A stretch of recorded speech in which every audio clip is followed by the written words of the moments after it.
సచివాలయ సిబ్బంది ప్రభుత్వ నిబంధనలను అనుసరించి అర్హులైన ప్రతి ఒక్కరికి సంక్షేమ పథకాలు సక్రమంగా అమలు చేయాలని గూడూరు ఎమ్మెల్యే పాసం సునీల్ కుమార్ హెచ్చరించారు. తిరుపతి జిల్లా గూడూరు పట్టణంలోని ఎమ్మెల్యే క్యాంపు కార్యాలయంలో చిల్లకూరు మండల పరిధిలోని గ్రామ సచివాలయాల సిబ్బందితో ఆయన సమావేశమయ్యారు.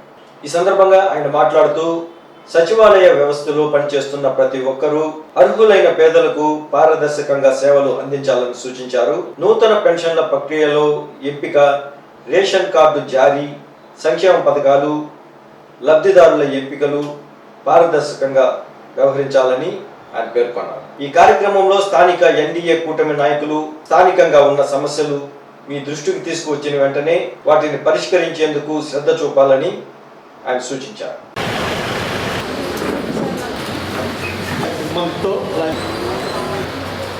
ఉద్యోగులందరూ కూడా ఇక్కడికి రావడం నిజంగా చాలా సంతోషం. నేనే మీ ఎండిఓ గారితో మాట్లాడి ఒకసారి నాకు సచివాలయ సిబ్బందిని, అలాగే డాక్టర్లని, అలాగే అగ్రికల్చర్ వాళ్ళని, ఏ డిపార్ట్మెంట్ ఉంటే అందరినీ ఒకసారి నాకు పరిచయం చేయమని చెప్పి అడిగాను. ఈరోజు బాగుందని చెప్పి అందరూ కూడా ఇక్కడ పిలవడం జరిగింది. యాక్చువల్గా అయితే మీరందరూ కూడా ఈరోజు రివ్యూ సదస్సులు జరుగుతున్నాయి. ఖచ్చితంగా మీ అటెండెన్స్ చాలా అవసరం ఉన్నారు కూడా, కానీ నా వల్ల పోలేకపోయారు. రేపు నుంచి మాత్రం ఖచ్చితంగా రెవెన్యూ సదస్సులు మాత్రం మీరు అటెండ్ కావాలని చెప్పి అందరూ కూడా రిక్వెస్ట్ చేస్తున్నాం. అక్కడ వచ్చేవాళ్ళు ఒక రెవెన్యూ దానిపైన రావట్లేదు, అన్ని సమస్యల మీద వస్తున్నారు. కాబట్టి ఖచ్చితంగా అన్ని డిపార్ట్మెంట్లో ఒకరు ఎవరో ఒకరు అక్కడ ప్రతినిధి హాజరైతే బాగుంటుందని చెప్పి ఆ డిపార్ట్మెంట్ పెద్దలకు కూడా తెలియజేస్తున్నా. కాబట్టి రేపు నుండి ఫాలో అవ్వమని చెప్పి మిమ్మల్ని రిక్వెస్ట్ చేస్తున్నా. చాలా సంతోషం. మీరందరూ కూడా సచివాలయాల్లో ఉద్యోగాలు వచ్చాయి. మీరందరూ కూడా కష్టపడి చదువుకొని మీ మేధస్సుతో సంపాదించుకున్న ఉద్యోగాలు అవి. ఎవరు దయాదక్ష మీద మీకు ఉద్యోగాలు రాలా, ఎవరు రికమెండేషన్ మీద మీకు ఉద్యోగాలు రాలా. మీరేమి వాలంటీర్ కాదు, మీరు ఉద్యోగస్తులు. అది గుర్తుపెట్టుకోండి దయచేసి. వాలంటీర్ అయితే ఎవరో ఒకరు నామినేట్ చేస్తారు, వాళ్ళు చెప్పినట్టు వింటారు. అది అన్యాయమా న్యాయమా అని చూడకుండా కూడా చాలామంది పేదలను ఇబ్బంది పెట్టిన విషయం కూడా మీకు సరైన గుర్తు చేస్తున్నాం. కాబట్టి మీ అందరూ చెప్పేది ఏంటంటే, మీరు 60 సంవత్సరాల దాకా ఉంటారు ఉద్యోగాలు.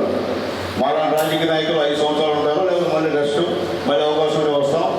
మీరు 65 సంవత్సరాలు 60 సంవత్సరాలు ఖచ్చితంగా పేదవాళ్ళకి సాయం చేయాల్సినటువంటి పూర్తి బాధ్యత మీ మీద ఉంటుంది.